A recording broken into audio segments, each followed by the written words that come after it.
Good morning everybody. सो ये है आपकी हाउ टू राइट सीरीज़ का सेकंड लेक्चर। इससे पहले इंट्रोडक्शन हम कैसे लिखेंगे इसका लेक्चर आपके पास में मैंने ऑलरेडी भिजवा दिया था।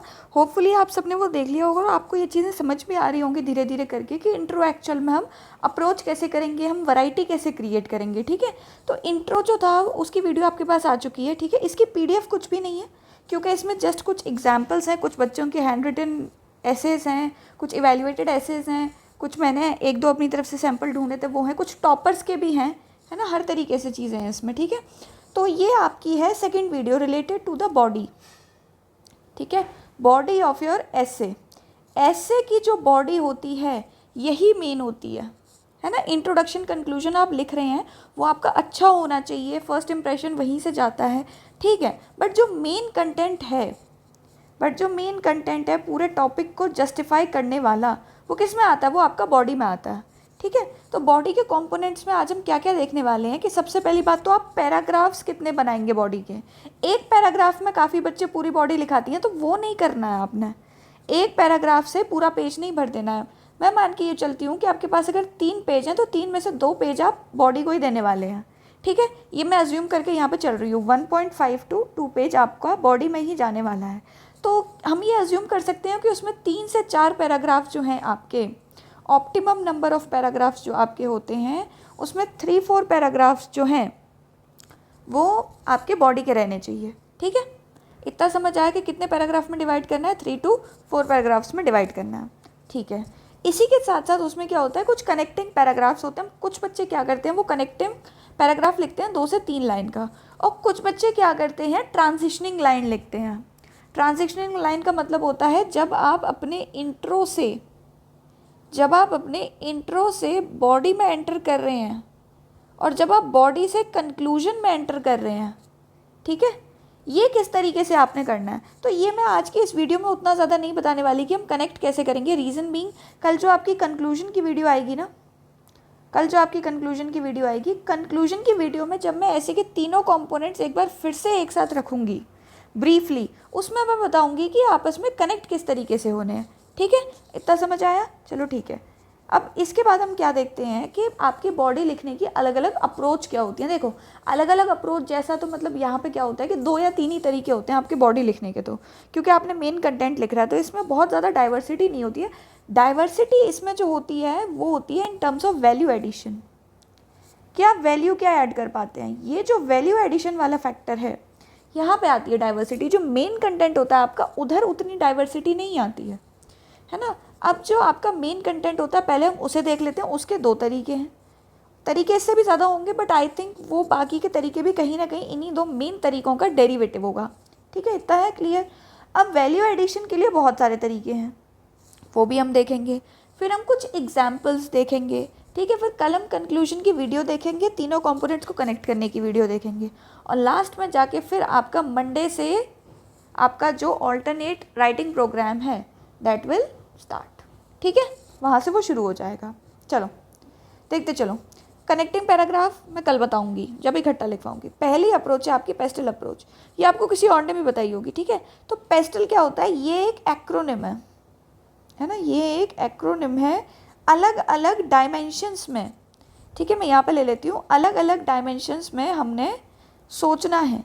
जैसे कि मैं एक फैक्टर आपका ले लेती हूँ, यहाँ पे मान लो कि मैं नक्सल, आप लोगों ने अब तक कितने टॉपिक्स पढ़े हैं, अभी तक आपने सिर्फ एक ही थीम पढ़ा है और वो थीम है आपका नक्सलिज्म। ठीक है, तो अब तक आपको वही अंडरस्टैंड हुआ होगा, तो मैं उसी को ले लेती हूँ यहाँ पे। जब ये 1 या 2 थीम नक्सलिज्म और IR के हमारे कंप्लीट हो चुके हैं, तो नक्सलिज्म में हम सबसे पहले मतलब जब हम इसके कॉजेज़ देखेंगे, है ना, मान लो आपको SMS के कॉजेज़ ही लिखने हैं तो आपको अलग अलग डायरेक्शन में सोचना होता है। पॉलिटिकल कॉज क्या है, ठीक है, पहला डायमेंशन। इकोनॉमिक कॉज क्या है, सोशल कॉजेज़ क्या है, ठीक है, फिर अगला क्या है, टेक्नोलॉजिकल कॉजेज़ क्या हैं, एनवायरमेंटल कॉजेज़ क्या है, लीगल इम्प्लीकेशंस क्या हैं। ठीक है, ज़रूरी नहीं है कि ये कॉजेज़ के लिए अप्लाई हो। कॉजेज़ के लिए तो मैंने यहाँ पर जैसे कि इकोनॉमिक बता दिया, सोशल बता दिया, इसका हिस्टोरिकल भी हो सकता है। ऑफ कोर्स है ही, ब्रिटिशर्स ने ही तो सारी प्रॉब्लम क्रिएट की थी इनकी। ठीक है, हिस्टोरिकल कॉज हो गया आपका। फिर करंट सिनेरियो आ गया आपका। ठीक है, करंट सिनेरियो हमने देख लिया।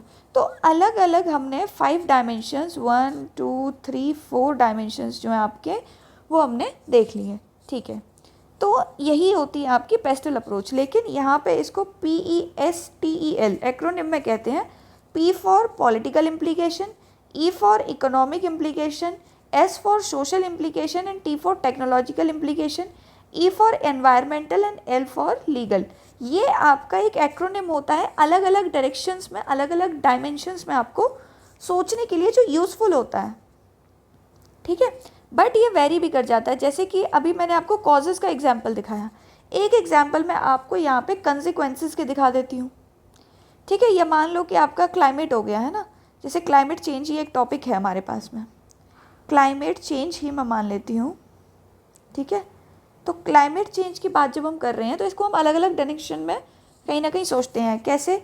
एनवायरनमेंट पे इम्पैक्ट क्या पड़ रहा है वो तो क्लियर है ही कि आपका सी लेवल जो है वो बढ़ रहा है, ठीक है, डेजर्टिफिकेशन बढ़ रहा है, फिर आपका डिज़ास्टर, ठीक है, disaster, number of floods increase हो रहे हैं, ड्रॉट्स इंक्रीज़ हो रहे हैं। सोशल इम्प्लीकेशन, सोशल इम्प्लीकेशन क्या है? ये कहीं ना कहीं इनइक्वालिटी को फर्दर डिवाइड कर देता है। पुअर के ऊपर जो है वो इम्पैक्ट बहुत ज़्यादा है एज़ कम्पेयर टू रिचेस, ठीक है, ये एक चीज़ हो गई।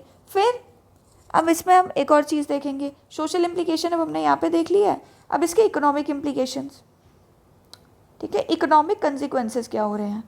तो इकोनॉमिक कंसिक्वेंसेस आपके क्या हैं? डिज़ास्टर्स हैं, आपके डिज़ास्टर की वजह से इंफ्रास्ट्रक्चर डैमेज है, क्रिटिकल इंफ्रास्ट्रक्चर को डैमेज है, फील्ड्स आपके बेकार हो रहे हैं, एग्रीकल्चरल फील्ड्स, या फिर एग्रीकल्चरल डायमेंशन अपने आप में एक अलग चीज़ ले लो, ठीक है, ये हो गया।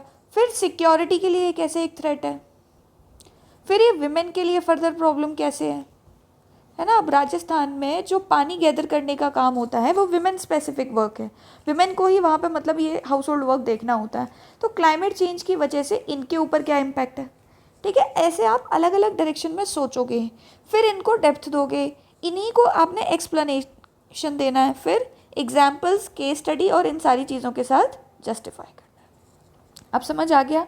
तो ये हो गया आपका मेन स्केलेटन, ठीक है। एक और अप्रोच होती है जो कि इसी की जैसी होती है, जैसे कि आपका एक होता है तरीका, मान लो आपने सबसे पहले कोई भी टॉपिक आपको मिला, आप उस पर सबसे पहले लिखोगे उसके कॉजेस, फिर लिखते हो आप कंसिक्वेंसेस, ठीक है, और फिर आप लिखते हो उसके सॉल्यूशंस,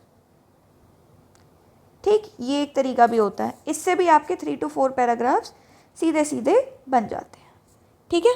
इतना समझ आया? तो मेन स्केलेटन यही है आपका बॉडी का, ठीक है। मेन स्केलेटन सोचना कैसे है, डायमेंशन बनाने कैसे हैं, ये एक तरीका अब आपको इस तरीके से समझ में आ गया होगा, है ना। कॉजेस, कंसिक्वेंसेस और सॉल्यूशन वाला भी आ गया होगा। अब बात आती है स्केलेटन के ऊपर फ्लैश लगाने की। तो वो फ्लैश क्या है? वो फ्लैश है आपका वैल्यू एडिशन। कैसे? डेटा आप डालेंगे, जो कि मैं आपको PDF में भी दे रही हूँ, स्टैटिक पोर्शन का करंट अफेयर से भी आपका ऐड होगा, करंट से भी कैसे क्या चीज़ उठाओगे ये भी मैं अभी वीडियो में दिखाऊंगी, ठीक है। मैप्स डाल सकते हो आप, ग्राफ्स डाल सकते हो आप, डायग्राम्स डाल सकते हो आप, या फिर आप डेटा को, आपके ये जितने भी इम्प्लीकेशंस हुए, जितना भी आपका एक्सप्लेनेशन हुआ, इसको इन एक पर्टिकुलर फॉर्म में अरेंज कर सकते हो, है ना। आपके कीवर्ड्स हो गए, आपका एक्सप्लेनेशन हो गया, एग्जाम्पल्स हो गए, केस स्टडीज़, ठीक है। और तो और मैंने क्या बताया था कल, जो आपका इंट्रो वाली वीडियो थी उसमें मैंने बताया था कुछ फेमस पर्सनैलिटीज़ के जो आपके वर्ड्स होते हैं, even they can act as a value adder, ठीक है। इतना समझ आ गया? फाइन, इतना हमारा क्लियर हो गया। अब हम एक एक करके सारा देख लेते हैं कि वैल्यू एडिशन ही होगी कैसे। बेसिक स्केलेटन समझ आया, ठीक है। अब कुछ बच्चों को क्या था कि मैम हमें पूरा ऐसे देखना है एक बार, है ना, पूरे ऐसे के कुछ एग्जाम्पल्स देखने हैं।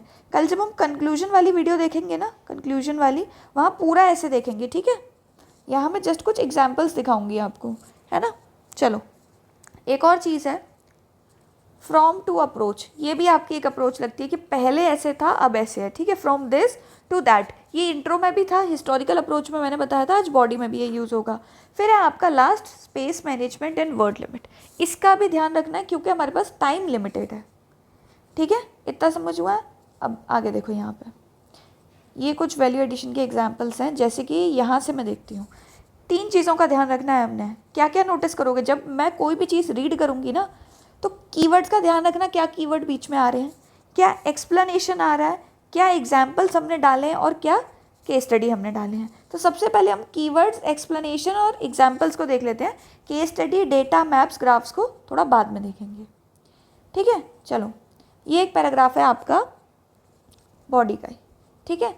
The rising demand of life guards, ये आपका टॉपिक था वुमेन एज एंटरप्रेन्योर्स, ठीक है। वुमेन जो हैं वो एंटरप्रेन्योर्स हैं, ठीक है। इतना क्लियर हुआ, ये आपका टॉपिक है। अब इसको देखना ही किस तरीके से चलता है। The rising demand of life guides, ठीक है। कहाँ पे? केयर इंडस्ट्री में। In the mentally ill world, mentally ill world का मतलब यहाँ पे आपका हो गया, ये एक कीवर्ड है, ठीक है, इसको ध्यान में रखना।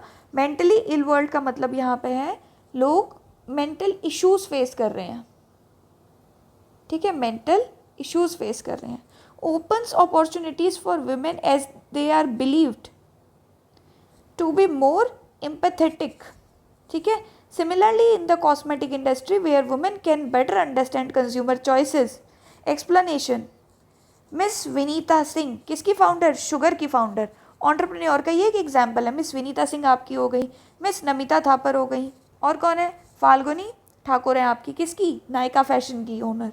तो इनका कहीं ना कहीं एक स्पेसिफिक एग्जाम्पल आपने ये केस स्टडी के फॉर्म में भी आ गया कि ठीक है, विनीता सिंह एक लेडी हैं, उन्होंने एक कॉस्मेटिक इंडस्ट्री में शुगर नाम की एक मेकअप की ब्रांड लगाई है।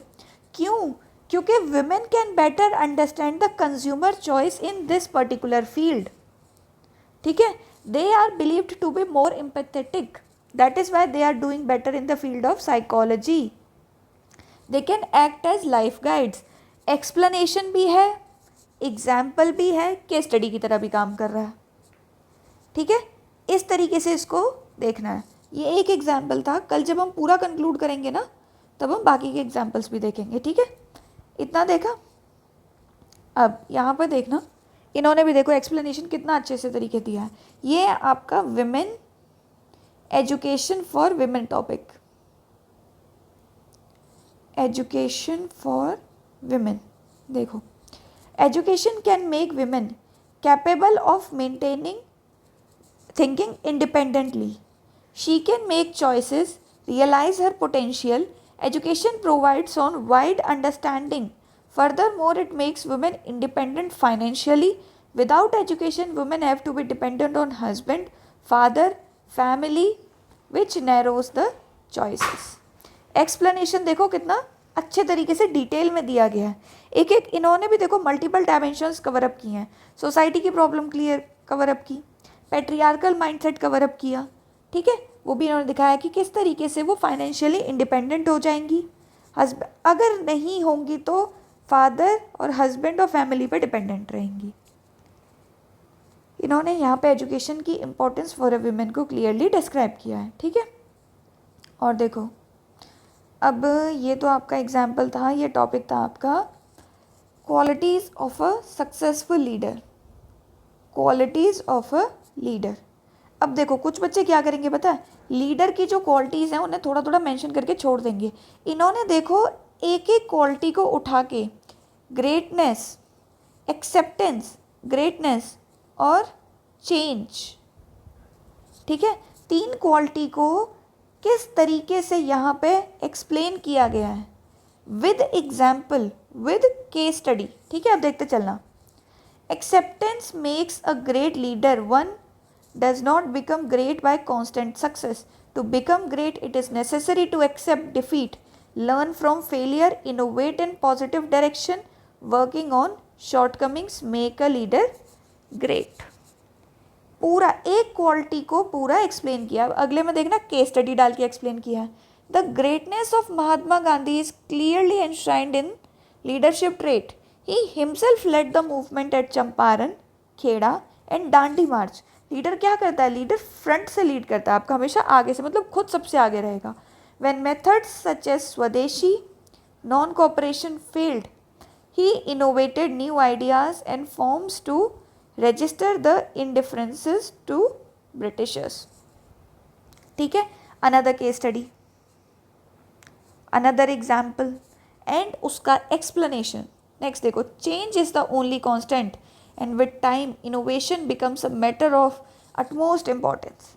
Great leaders offer innovative new strategies, methods to resolve the shortcomings, effective planning, proper guidance, and making everyone understand the efficacy of methods is deemed as effective leadership. ठीक है, ये भी देखो, इसको भी एकदम डिटेल में ले जाके इसी तरीके से आपने चीज़ों को जो है एक्सप्लेन करना है प्रॉपरली इन योर बॉडी. ठीक है, केस स्टडी समझ आया, एक्सप्लेनेशन समझ आया. कल मैंने एक और चीज़ आपको बताई थी कि इस टाइप के आपके कुछ कीवर्ड्स होते हैं. देखो, capability, credibility, context. Green fuel, green farming, green mobility. विकसित भारत के रंग, कला के संग. ठीक है, फिर the fuel, our reforms, our guiding spirit, inclusivity and the destination Viksit Bharat. ठीक है, एजुकेट, एजिटेट, ऑर्गेनाइज. ये कल बताया था मैंने. अब देखना एक स्टूडेंट ने इनका यूज़ कैसे किया है. देखो यहाँ पे ये आपका टॉपिक है डिज़ास्टर मैनेजमेंट से रिलेटेड. Disaster management. ठीक है, disaster management is a coordination between resources and response to mitigate the impact of disaster. Nevertheless, a paradigm shift has occurred, moving away from traditional 3R approach, relief, rehabilitation and reconstruction towards more proactive 3Ps framework. क्या क्या है? Preparedness, Prevention and Partnership. ये है keywords का यहाँ पे use. इन्होंने एक और जगह पे किया है. देखो, 3 pivotal steps: Preparedness, Response and Recovery. है ना. यहाँ पे देखो, ministry of home affairs, national disaster, ये इन्होंने स्कीम्स डाली हैं गवर्नमेंट की. ठीक है, तो इस तरीके से कीवर्ड्स का एक्सप्लेनेशन हो गया. ठीक है, बेसिक स्केलेटन कैसे देखोगे वो भी समझ में आ गया हमें. ठीक है, वो भी हो गया. अब क्या बचा है? अब आपका रहता है यहाँ पे मैप्स, एग्जाम्पल्स. अच्छा, केस स्टडी और दिखा देती हूँ मैं थोड़े से और देखो बेटर अंडरस्टैंडिंग के लिए. यहाँ पे देखो, इन्होंने एक केस स्टडी बहुत अच्छा एक्सप्लेन किया हुआ है. ये है आपका चाइनीज़ एग्रेशन से रिलेटेड. चाइनीज़ एग्रेशन जो आपका हो रखा है इन साउथ चाइना सी, ये उसके रिगार्डिंग है. ठीक है, टॉपिक आपका वो था. यहाँ पे देखना, China has been an aggressive power for establishment of dominance in East Asian countries. अब यहाँ पे देखो, recent clash with, case study है ये. ठीक है, recent clash with Philippines army in South China Sea offering damage to Philippines army vessels shows the aggression China to claim its territory. Similarly, the tension with Taiwan to claim the land and cutting the supply and free movement shows its aggressive intentions. China is offering free loans, not free loans actually, ये है China की debt trap policy. Debt trap policy. ठीक है, इन words का भी क्या use है वो भी मैं वीडियो के एंडिंग में बताऊंगी. थाईलैंड, म्यांमार, कहाँ पे? Debt trap policy. ठीक है, तो ये आपका डेट ट्रैप पॉलिसी आपका हो चुका है ना. ये आपका हो गया एक करंट इसका केस स्टडी का. ठीक है, इतना समझ आया? फाइन, केस स्टडी समझ आए. ठीक है, और देख लेते हैं और हो तो. China is trying to become the largest partner by giving loans, by attending summits, with offering technology, cooperation, pharma and investment and 5G network in Thailand. ठीक है, तो इस तरीके से इन्होंने विद एग्जाम्पल. ठीक है, हमने विद एग्जाम्पल देख लिया, हमने केस स्टडी देख लिया, हमने कीवर्ड्स भी देख लिए. ठीक है, अब कुछ ना ऑफिशियल वर्ड्स होते हैं आपके. ये जैसे जैसे आप कंटेंट पढ़ोगे ना, जैसे अभी तो आपने क्या पढ़ा है? अभी तो आपने सिर्फ और सिर्फ इंटरनल सिक्योरिटी पढ़ी है. इसके बाद जो आपके और भी थीम्स खुलेंगे तब आपको पता चलेगा कि कुछ आपके टेक्निकल वर्ड्स होते हैं. Technical words in the sense जैसे कि आपके हो गए, एक ही मैंने बताया ना, डेट ट्रैप पॉलिसी. ठीक है, ऐसे ही आपके कुछ और वर्ड्स भी होते हैं, जैसे कि हमने पीछे में आपका एक होता है ये विकसित भारत. ठीक है, ये हो गया है ना. फिर आपका गवर्नमेंट कुछ वर्ड्स यूज़ करती है, जैसे सप्तर्शीज ऐसे कुछ कहती है इसको. ये एनवायरनमेंट रिलेटेड है ना. ग्रीन फ्यूल, ग्रीन हाउसिंग, इस तरीके से ये था. ठीक है, तो ये कुछ ऐसे टेक्निकल आपके वर्ड्स होते हैं जिन्हें गवर्नमेंट ऑफ इंडिया यूज़ करती है. हमें एज इट इज़ यूज़ करना है, जैसे ट्रैक टू डिप्लोमेसी. ठीक है, track two diplomacy, cultural engagement. इसी तरीके से कोई बच्चा ऐसे नहीं लिखेगा by using the cultural values, नहीं, कल्चरल इंगेजमेंट सीधा लिखना है। हमें सेंटेंसेस अपने शॉर्ट एंड क्रिस्प बनाने हैं, तो वो ऐसे ही कीवर्ड से आपके बनते हैं। ठीक है, तो ये आपके कुछ टेक्निकल वर्ड्स होते हैं। जैसे जैसे आपका कोर्स आगे को जाएगा या कोई और बच्चा कहीं और से पढ़ रहा है तो उसके लिए बहुत ही हेल्पफुल होने वाला है। ठीक है, इतना समझ आ गया। अब थोड़े से हम मैप्स एंड डायग्राम्स देख लेते हैं। देखो, इन्होंने अपने ऐसे के बीच में, ये आपके AIR 13 की कॉपी है। ठीक है, देखना, विमेन इन एजुकेशन, इससे क्या क्या होने वाला है? Good socio political representation, impact on future generation, increase the arena to think, ठीक है, अवेयरनेस अबाउट द राइट्स। ये सब बेनिफिट्स हैं विमेन को एजुकेशन देने के। ठीक है, तो इन्होंने फटाफट से एक शॉर्ट से डायग्राम में आपको बना के दिखा दिया सारी इंपॉर्टेंस। एक और बात जो डायग्राम की खास याद रखनी है वो ये है कि जो बात हम डायग्राम में लिख रहे हैं, जो बात हम डायग्राम में अलग से शो कर रहे हैं, उस बात को हम फिर से नीचे पैराग्राफ में लिखेंगे नहीं। हमें अपना स्पेस और टाइम बचाना है, इसीलिए तो हमने डायग्राम बनाया, ताकि एग्जामिनर को सीधा सीधा समझ में आ जाए। ठीक है, ये क्लियर हुआ? फाइन, है ना। बीच बीच में आप कुछ नारे यूज़ कर सकते हो, बेटी बचाओ बेटी पढ़ाओ, इस तरीके कुछ नारे भी आपको, सीधे स्लोगन्स जो होते हैं ना आपके, उनको यूज़ करना है। ठीक है, इतना क्लियर हुआ यहाँ पे कि डायग्राम्स और दिखाती हूँ मेरे को डायग्राम्स। सी, देखो, जैसे कि जुडिशरी में क्या होता है, जुडिशरी में there is a leakage syndrome. Judiciary में there is a leakage syndrome कैसे? लोअर जो आपकी जुडिशरी है, जो सबॉर्डिनेट कोर्ट्स हैं, वहाँ पे जो टोटल आपकी स्ट्रेंथ है जजेस की, out of that 36% are women, यानी कि ऑलमोस्ट 1/3 आर देयर। ठीक है, ये तो बहुत अच्छी बात है। लेकिन हाई कोर्ट की तरफ हम जैसे ही शिफ्ट करते हैं तो वो 14.3% हो जाता है, और जब हम सुप्रीम कोर्ट में जाते हैं तो वही नंबर 9.6% हो जाता है। ये क्या है? ये एक लीकेज सिंड्रोम है कि ये बीच में से यहाँ पे लीक हो जा रही है वुमेन, बाहर निकल जा रही हैं वो। ठीक है, तो ये ऐसे इस तरीके से होना नहीं चाहिए। तो ये आप कैसे दिखाओगे? ये आप इसको इस तरीके से डायग्राम के फॉर्म में दिखाओगे। और देखो, आपका इसी तरीके से अगर कोई आपको लीकेज सिंड्रोम दिखता है, जैसे कि ये है, according to central board of pollution, ठीक है, सेंट्रल पोल्यूशन कंट्रोल बोर्ड है आपका, ये कहता है कि एनुअली 150 मिलियन टन्स आपका सॉलिड वेस्ट जो है वो गैदर होता है। ठीक है, इतना जो है आपका एनुअली इंडिया सॉलिड वेस्ट जो है वो प्रोड्यूस कर रहा है। But out of that 90% is collected, लेकिन out of that 90% is collected by the informal sector. जो आपके रैग पिकर्स होते हैं, जो आपके मतलब घर घर पे आते हैं ना कुछ लोग कबाड़ा वगैरह लेने के लिए, उस तरीके से ये होता है। तो गवर्नमेंट की साइड से ये कलेक्शन नहीं है, जो कि म्यूनिसिपैलिटी के एंड पे होना चाहिए। ठीक है, तो 90% जो है वो लीक हो गया। ठीक है, जो कलेक्टेड है out of that 54% is treated. जो ट्रीटेड है वो 54% है, तो बचा हुआ कहाँ जा रहा है? जो बचा हुआ आपका 36% है वो कहाँ पे जा रहा है? It is either going in the oceans, या फिर आपका सीधा कहाँ जा रहा है? लैंडफिल साइट्स पे जा रहा है। ठीक है, तो ये इस तरीके से आपका निकल जा रहा है, तो ये भी लीकेज ही हो रही है कहीं ना कहीं। ये हो गया। और जो 54% आपका ट्रीटेड है, उसका 24% जो है वो लैंडफिल में जा रहा है। ठीक है, इंसिनरेशन में जा रहा है। और ये एक अच्छा मेथड नहीं है किसी भी वेस्ट को डिकम्पोज करने का। सबसे बेस्ट मेथड क्या है? Recycle, reuse and reduce. ठीक है, ये 3 चीज़ें हो गई आपकी। इस एक पर्टिकुलर फॉर्मेट में इसको लाना होता है। तो ये क्या है? ये देखो, अब डेटा भी आ गया, मैंने बताया था ना डेटा भी डालेंगे, डेटा भी आ गया इसी तरीके से। और क्यों मैंने इसको पेज में यहाँ साइड में ऐसे चिपका के लिखा हुआ है, मैं अब यहाँ पे यही वाला कॉन्सेप्ट लाने वाली हूँ जो आपका स्पेस मैनेजमेंट वाला है। ठीक है, मान लो कि आपके पास में इसी तरीके का आपका, इसको हम कहते हैं पाइपलाइन अप्रोच। ठीक है, ये पाइपलाइन टाइप की आपने बनाई है लीकेज दिखाते हुए, है ना। पानी वाली पाइपलाइन नहीं, नॉलेज और डेटा वाली पाइपलाइन। ये पाइपलाइन अप्रोच जो आपकी है ना, ये कैसे यूज़ करनी है आपने? इसको ऐसे यूज करना है कि मान लो ये पेज है, ठीक है, यहाँ पे आपने इंट्रो लिखा आपने इस तरीके से, यहाँ से फिर आप बॉडी लिखना शुरू किए। तो क्या करो, यहाँ पे इस टाइप का जो आपका डेटा होता है, जो कि इस एक पाइपलाइन फॉर्मेट में अरेंज हो सकता है। हर एक डेटा आप ज़ोर ज़बरदस्ती से पाइपलाइन फॉर्मेट में नहीं डाल सकते।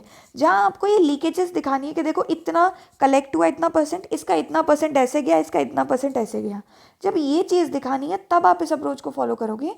तो पेज के कॉर्नर में इस तरीके से बॉक्स लगा के इस तरीके से यहाँ पर बना देना और यहाँ अपना लिख लेना, और जो यहाँ बनाया है उसको यहाँ लिखने में रिपीट नहीं करना।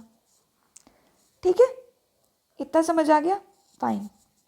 देखो और भी आपके कुछ हैं, जैसे कि मान लो कि आपको कॉजेस मेंशन करने हैं ड्रग ट्रैफिकिंग के, इस तरीके से करना। मान लो 5 मेजर कॉजेस हैं तो इस तरीके से डायग्राम बनाना है।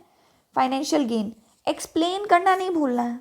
मैंने यहाँ ऊपर क्या दिखाया है कि एक एक चीज़ जो है इन लोगों ने एक एक केस स्टडी, एक एक एग्जाम्पल आपका प्रॉपरली एक्सप्लेन्ड है।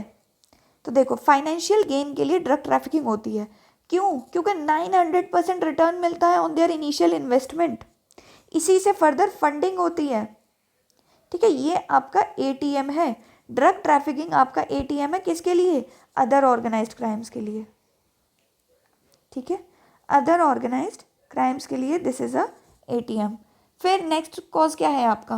Poverty and unemployment. Almost 10 to 15% is motivated by them, poverty और अनएम्प्लॉयमेंट के लिए। एडिक्शन, अब हमें लगता था कि मैम जिसने ड्रग कंज्यूम किया है वो सब हाई हैं, सबके सब एडिक्ट हैं, बट नहीं, 25% ही एडिक्ट हैं। ठीक है, इसको और भी एक्सप्लेन करना है थोड़ा सा इन डिटेल में हल्का सा। Political instability, when governments are unstable and corrupt. तो करप्ट वाला पैसा कहाँ पे जाएगा? ब्लैक मार्केट में जाएगा। ब्लैक मार्केट से वो डाइवर्ट होके आपका ड्रग ट्रैफिकिंग में चला जाता है। फिर गैंग एक्टिविटी, आपने मूवीज़ देखी होंगी, KGH मूवी हो गई, once upon a time in Mumbai होगी। क्या है उसमें? कुछ लोग होते हैं बड़े बड़े सपने लेके मुंबई में आते हैं, फिर बोलते हैं अपन मुंबई पर राज करेगा। तो वो क्या है? वो एक गैंग एक्टिविटी है। उन्हें लगता है कि हम ड्रग स्मगलिंग जैसी चीज़ में गैंग बना के कंट्रोल करेंगे तो हम टेरिटरी को कंट्रोल कर लेंगे, है ना, वो मुंबई पे राज करेंगे, उनको ये लगता है। तो ये गैंग एक्टिविटी भी है। ठीक है, और जितने भी ऑर्गेनाइज्ड क्राइम्स हैं वो सब के सब गैंग एक्टिविटी में ही चलते हैं, to control the territory. Got it? ठीक है, एक्सप्लेनेशन देते जाना है। फिर हाइब्रिड वॉरफेयर। हाइब्रिड वॉरफेयर के जब कंपोनेंट्स डालो तो इस तरीके से डायग्राम में डाल देना कि कन्वेंशनल वॉरफेयर हाइब्रिड वॉरफेयर का एक पार्ट है। कन्वेंशनल वाला ही फर्दर अब ब्रॉड हो गया है। कैसे? नॉन कन्वेंशनल के एडिशन से। Psychological warfare, cyber crimes, lone wolf attack, trade war, misinformation. ठीक है, तो ये पूरा इस तरीके से बताना है कि कैसे जो है इसकी वॉरफेयर की बाउंड्री जो है वो फर्दर ऐसे एक्सटेंड हो गई है। ठीक है, इतना समझ आया? डायग्राम सब में यहाँ से क्लियर हो चुके हैं। मैंने आपको टॉपर्स की कॉपी में भी दिखाया था, देखो एक बच्चे ने बनाए भी हैं।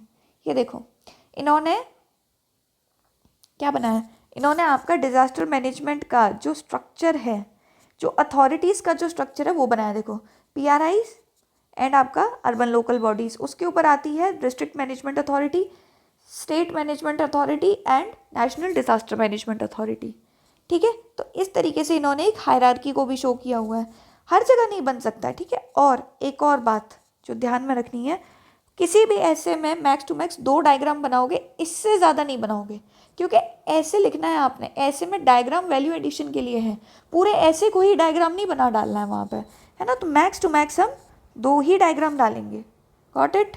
इतना क्लियर हुआ? ठीक है। अच्छा, इस वीडियो में अगर बॉडी रिलेटेड कुछ भी रह जाता है तो देखो हम क्या करेंगे, हम आगे अपना राइटिंग प्रोग्राम करेंगे। आपको वीडियो में रिव्यूज़ मिलेंगे from the side of your evaluators, तो वो सारी चीज़ें कहीं ना कहीं कंबाइन होकर आपको चीज़ों की तरफ और ज़्यादा क्लैरिटी देंगी। आपको और समझ आएगा कि कैसे लिखना है, स्पेशली जब लिखना शुरू करोगे उस पर रिव्यूज़ आएंगे। मैं और कुछ मतलब आपके लिए ऐसे पोस्ट करूँगी, है ना, कुछ लिख के दिखाएंगे और टॉपर्स की कॉपीज़ दिखाएंगे। ठीक है, तो तब जाके आपको ये चीज़ें समझ में आएंगी कि किस तरीके से और आपने फर्दर अपनी बॉडी को ऑर्गेनाइज करना है ना। ठीक है, अब देख लो मैप्स। मैप किसके? देखो देखो सी, जैसे कि आपका हो गया हाई इंटेंसिटी कंजम्पशन। ये मैंने ड्रग ट्रैफिकिंग के रिलेटेड ही बनाया है कि इंडिया में एग्जैक्टली कंजम्पशन कहाँ कहाँ पे। देखो पंजाब और हरियाणा और हिमाचल वाले रीजन में it is a high intensity consumption, और आपका कहाँ है? नॉर्थ ईस्ट में। ठीक है, अब इन्हीं 2 जगह पे हाई क्यों है? Because of this reason. Death triangle आपका यहाँ पे है, लाओस, म्यांमार, थाईलैंड वाला, अफगानिस्तान, ईरान और पाकिस्तान वाला डेथ क्रिसेंट यहाँ पे है। ठीक है, तो इन्हीं से प्रॉक्सिमिटी होने की वजह से इन रीजन्स में ड्रग कंजम्पशन ज़्यादा है, ड्रग्स का मूवमेंट ज़्यादा है। तो 2 डायग्राम है ये। ठीक है, कि ये इस तरीके से इनवर्ड मूवमेंट है और यहाँ से फिर ये आउटवर्ड मूवमेंट भी है, मरीन रूट्स के थ्रू भी मूवमेंट है, ठीक है। ऐसे इसको रिप्रेजेंट करना है डायग्राम के थ्रू, है ना। एग्जामिनर को डायरेक्टली समझ आती हैं चीज़ें ऐसे, और देखने में भी आपका अच्छा लगता है, तो आपको मार्क्स बूस्ट होते हैं 2-2 3-3 नंबर। मतलब एक ऐसे में ऑन एन एवरेज आपके 1.5 to 2 मार्क्स बढ़ जाएंगे। टोटल 4 ऐसे हैं तो 8 नंबर ऊपर ले गए हम, ठीक है। अब समझे। ये देखो नेक्स्ट देखना, ये है आपका vulnerability of Indian agriculture to climate change, highly prone, moderately prone, ठीक है। अब मैंने सिंगल पेन का यूज़ करके यहाँ पे इसलिए बनाया क्योंकि एग्जाम में भी आप एक ही पेन यूज़ करोगे। तो जो हाईली प्रोन है उसके लिए कुछ इस तरीके का सिंबल यूज़ करना कि पूरा डार्क है एकदम। फिर जो मॉडरेटली प्रोन है उसमें ऐसे ग्रिड बना देना। मान लो आपको लाइटली प्रोन दिखाना है तो ऐसे ऐसे डॉट डॉट बना देना उस रीजन में, ठीक है। इस तरीके से दिखाना है। अब समझा। फिर देखो ये नक्सलिज्म का आपका रेड कॉरिडोर वाला, ऑल तो इसके मैप मैंने आपको भेजे हैं, लेकिन आप जब ऐसे में लिखोगे तो आपको इस तरीके से बनाने हैं, ठीक है। Red corridor, Bijapur, Kanker, Narayanpur, Sukma, Chhattisgarh.